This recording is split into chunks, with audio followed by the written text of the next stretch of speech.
মুখবাং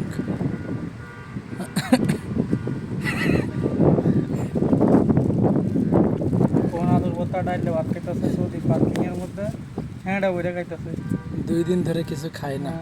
আইনে খাওয়াইছি আমরা আজকে অসহায় মানুষ গরিব একটা অসহায় মানুষ দেখলাম সৌদি আরবের জুবাইর একটা পার্কের ভিতরে বসে কান্দাউড়ি করতেছে। ওই যে ওই বড় মানে বট গাছের গোড়ায় বসেছিল, খাইতে পারে না কিছু। পরে কি করব, আমি আর ওই যে ক্লাস মিলে যে আলু ভর্তা, বিরিয়ানি নিয়ে আসলাম।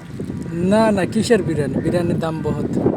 আলু ভর্তা শুটকি ভর্তা দিয়ে, এই যে এটা হচ্ছে শুটকির হাড্ডি ভাইয়া, এটা শুটকির হাড্ডি, এই শুটকি হাড্ডি দিয়ে সে খাওয়া দাওয়া করতেছে। মোটামুটি 2 দিন ধরে কিছু খায় না। তো ভাইয়ের কিছু লাগবে নাকি আপনার? আর কিছু লাগবে? পানি পানি পানি কাঁচা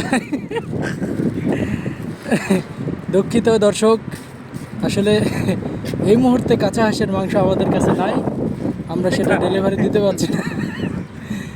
সে আপাতত শুটকি ভর্তা দিয়ে এই ভাতটা খেয়ে নিক, পরে আপনাদের সাথে দেখা হচ্ছে।